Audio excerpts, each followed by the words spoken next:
सो हमने ये वाला प्लान है जिसके ऊपर हमें कॉलम प्लेस करने हैं अपने।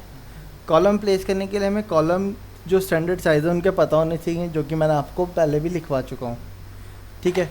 रेसिडेंशियल प्लॉट एरिया है हमारा। रेसिडेंशियल में हम जनरली दो टाइप के कॉलम यूज़ करते हैं, एक 9 बाई 9 इंचेस का और दूसरा आपका 9 बाई 18 इंचेस का। ये दो स्टैंडर्ड कॉलम यूज़ करते हैं हम। यही क्यों यूज़ करते हैं? क्योंकि 9 इंचेस वाला कॉलम जो है वो आपका वॉल में कवर अप हो सकता है, मेन वॉल में। ठीक है। कई बार इसीलिए आपने देखा भी होगा, जैसे ग्राउंड फ्लोर पे तो हमें कॉलम वगैरह नहीं दिखते, क्योंकि वॉल जो होती है वो सारी ज़्यादातर 9 इंचेस की बनाते हैं आउटर वॉल।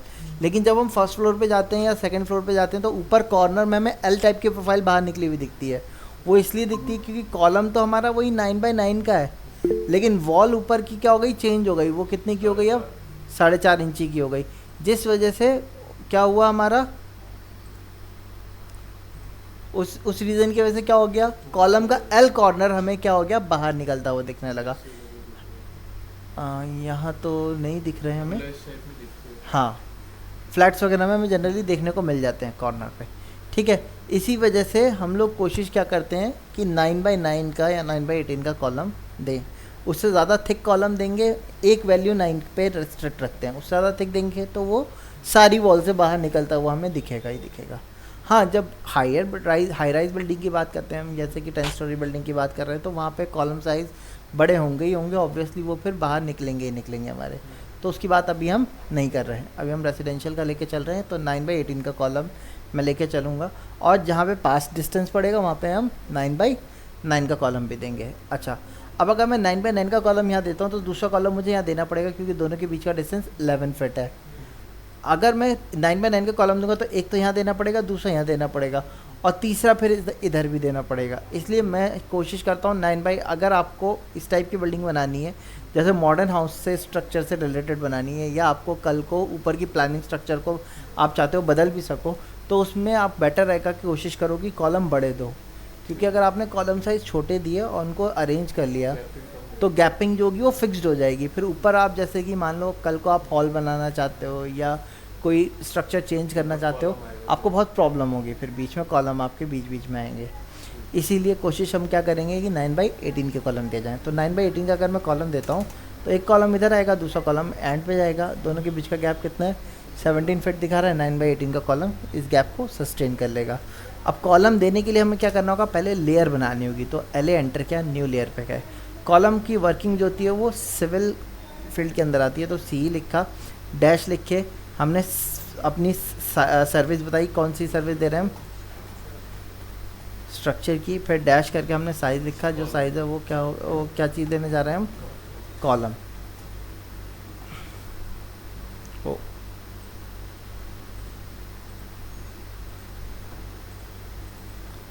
इस वाले इसको मैं डिलीट कर देता हूँ, इसको मैं रीनेम कर देता हूँ कॉलम। और इसका कलर भी मैं चेंज कर देता हूँ, ash colour rate standard colour होता है, हमने वो ले लिया।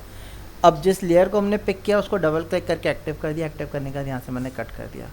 कॉलम के अंदर भी हम, जैसे मैंने आपको बताया, अलग अलग टाइप के कॉलम होंगे, उनको उनके लिए अलग अलग लेयर बनाने की आपको कोई ज़रूरत नहीं है। क्यों ज़रूरत नहीं है? क्योंकि हम लोग क्या करेंगे, उनको ब्लॉक बना के रखेंगे, जिससे इन फ्यूचर हमें जब काउंटिंग वगैरह करनी हो कितने कॉलम आ रहे हैं, तो वो भी चीज़ हम आसानी से काउंट कर सकें।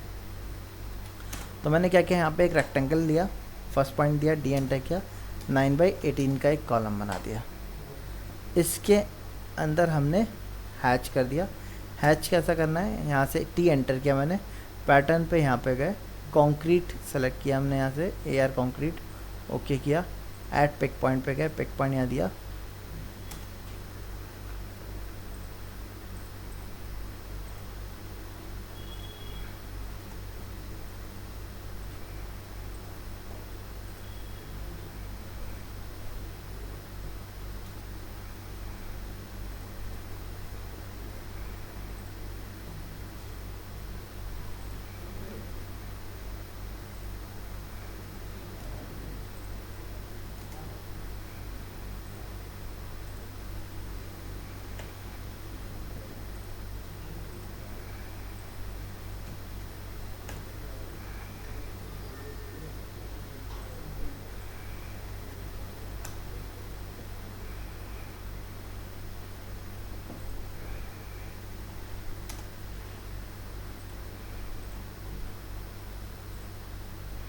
ठीक है, ये कॉलम बन गया हमारा।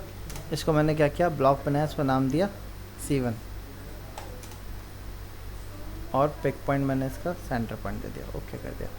कॉलम तैयार हो गया हमारा। मैंने एक और कॉलम बनाया, रेक्टेंगल को पॉइंट पे गए, फर्स्ट पॉइंट दिया, डी किया, 9x9 का एक कॉलम बनाया, हैच पे गए, हैच कर दिया,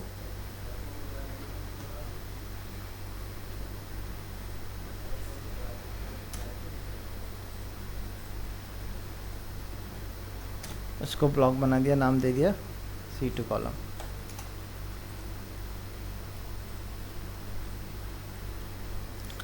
अब मैंने ये 9x18 वाले को यहाँ रखा, इसकी एक डुप्लीकेट कॉपी करके ऊपर रख दिया मैंने column, corner to corner column रख दिया हमने। ठीक है, सेंटर टू सेंटर डिस्टेंस भी देख लेते हैं इनकी कितनी है, 15 फीट 7.5 इंच सस्टेन कर जाएगा इतना गैप। ठीक है, अच्छा एक दो कॉलम हमने यहाँ रख दिया। अब यहाँ पे भी तो इधर भी तो रखने होंगे हमें कॉलम, तो इधर कॉलम कहाँ रखें? अगर मैं यहाँ पे रखता हूँ तो बीच का गैप बहुत ज़्यादा हो जाएगा। तो मैंने क्या किया, ये जो दो कॉलम थे इनको कॉपी करके यहाँ से उठा के यहाँ रख दिया हमने। अब एक कॉलम यहाँ आ जाएगा, दूसरा कॉलम यहाँ पे आ जाएगा। तो उसके लिए मैंने वापस से इनको कॉपी किया, यहाँ से उठा के यहाँ रख दिया। जब भी हम कॉलम देते हैं तो हम कोशिश करते हैं एक कॉलम टू कॉलम जो लेंथ है हमारी वो स्ट्रेट चले। ऐसा क्यों? क्योंकि कल को कॉलम के ऊपर फिर बीम भी चलाने होंगे हमें। अब अगर एक कॉलम मैं इधर दे रहा हूँ, दूसरा कॉलम मैं डाउन रखता हूँ, तीसरा कॉलम फिर मैं अप रख रहा हूँ, तो जो बीम होगा वो इधर से पहले नीचे आएगा, फिर ऊपर जाएगा, बेंड होके जाएगा। ऐसे में जब बीम बनाना होगा तो मुझे उसको क्या करना पड़ेगा, लेंथ को कट करके अलग अलग बीम बनाने पड़ेंगे, उसमें टाइम वेस्ट ज़्यादा होगा। जो बीम बनते हैं वो रॉड से बनते हैं, रॉड की जो लेंथ आती है वो टोटल आपकी 40 फीट आती है, 40 फीट। ठीक है, तो यानी कि 40 फीट की लेंथ को मैं एक लेंथ में कवर अप कर सकता हूँ, तो उसको कंस्ट्रक्शन आसान पड़ेगा। तो इसीलिए कोशिश करते हैं बीम क्या है, हम कैसे आए हमारे स्ट्रेट लाइन में। अब यहाँ पे तो स्ट्रेट लाइन में बीम आ जाएगा, यहाँ पे भी आ जाएगा बीम इसके ऊपर। अच्छा, बीम तो इसके ऊपर भी आ जाएंगे क्योंकि स्ट्रेट लेके चलें, लेकिन अगर आप देखो यहाँ पे कॉलम क्या हो गया हमारा, बाहर निकल के आ रहा है। ऐसे में जब बाहर निकल के आ रहा है तो ये दरवाजे को क्या करेगा, हमारे रेडियस छोटा कर देगा। इससे बचने के लिए मैं क्या कर रहा हूँ, इस कॉलम को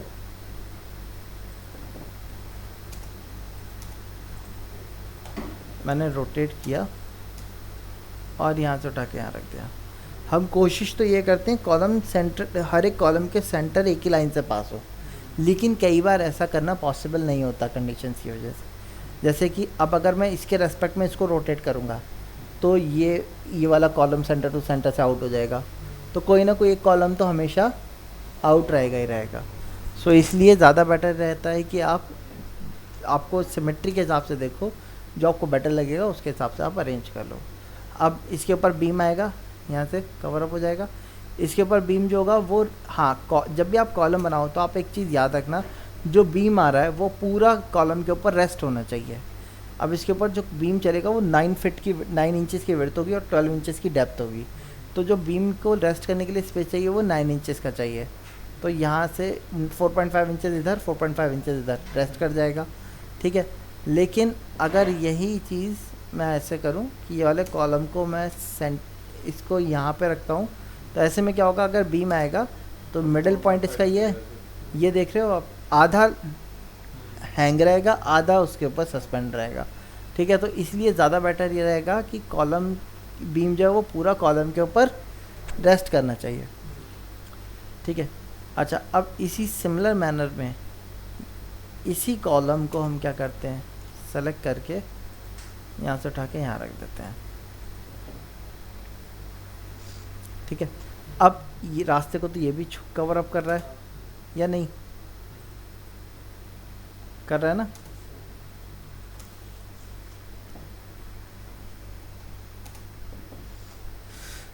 ओके,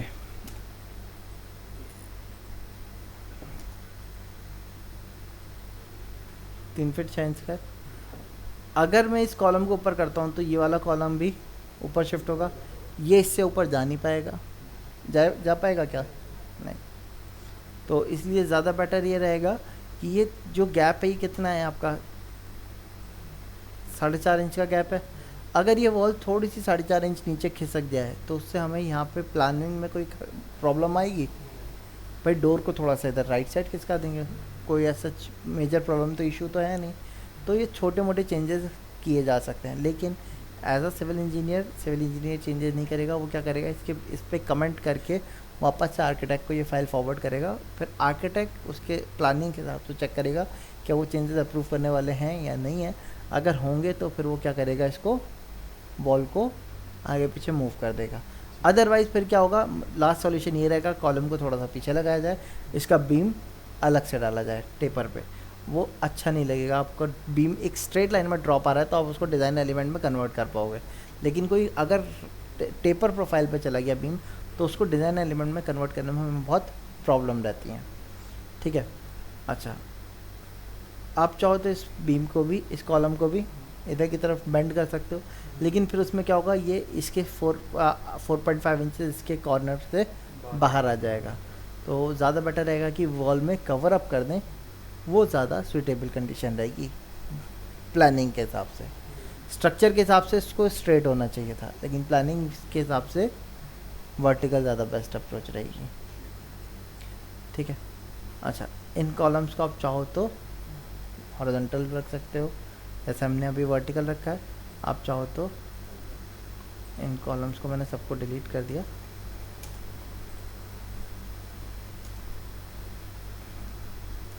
इसके बॉटम से मैं पहले नीचे आया,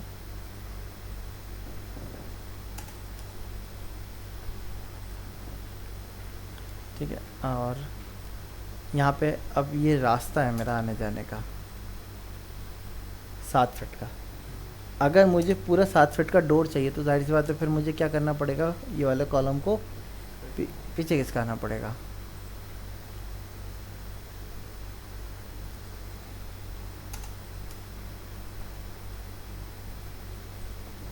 इसमें क्या हो गया, कॉलम हमारे सारे, ये तो हमारी मेन वॉल आएगी, इनमें ही कवर अप होते जाएंगे। हाँ आप चाहो तो इस कॉलम को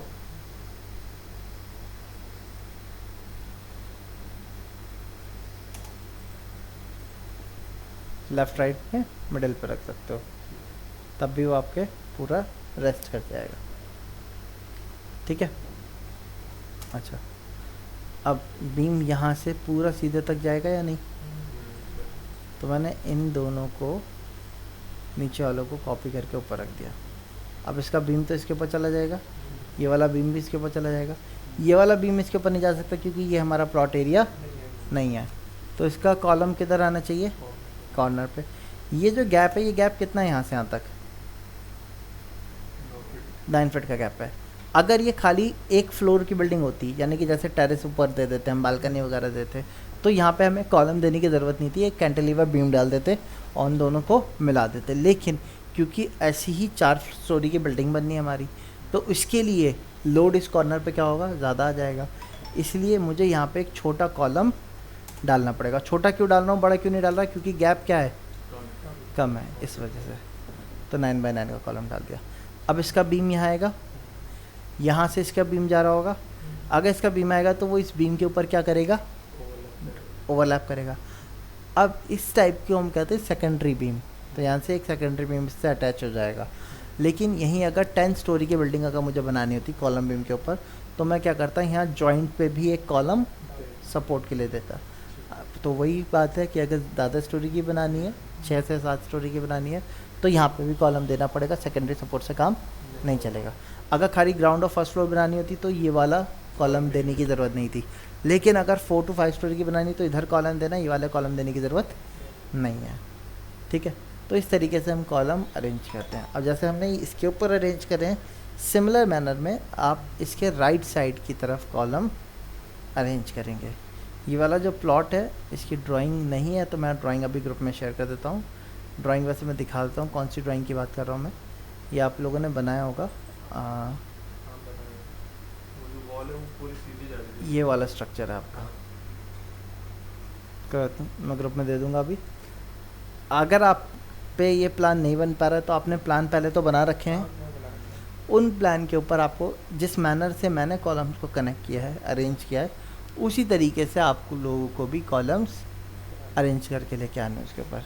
अब मैंने 2 कॉलम लिए 9x9 9x18, लेकिन आप जब अरेंज करोगे आप अपने हिसाब से देख लो, हो सकता है आप लोगों के में 9x12 का कॉलम चल जाए, आप वाला रख लिएगा डिस्टेंस का हिसाब से। जहाँ डिस्टेंस कम हो वहाँ छोटा कॉलम देते हैं, जहाँ डिस्टेंस ज़्यादा हो वहाँ पे बड़ा कॉलम दे देंगे। ठीक है, जैसे यहाँ से यहाँ तक का डिस्टेंस कितना है, सेंटर टू सेंटर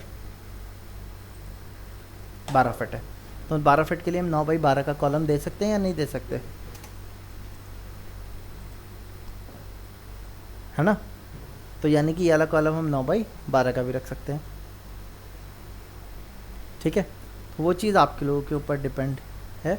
मैंने आपको कॉलम के साइजेस दिखवाए, जिस तरीके से मैंने यहाँ पे अरेंज किया इसी तरीके से आप भी अरेंज करेंगे। कॉलम अरेंज करते टाइम बीम की पोजीशन को ज़रूर ध्यान में रखेंगे, उसी के हिसाब से काम करेंगे। ठीक है, चलिए आज इतने रखते हैं, फिर कल इसके आगे अगर आप लोग कॉलम अरेंज कर लाओगे तो इनके ऊपर बीम अरेंज करेंगे। कॉलम में प्रॉब्लम होती है तो कल दिखाएंगे, कल उसके आगे के स्टार्ट करेंगे फिर।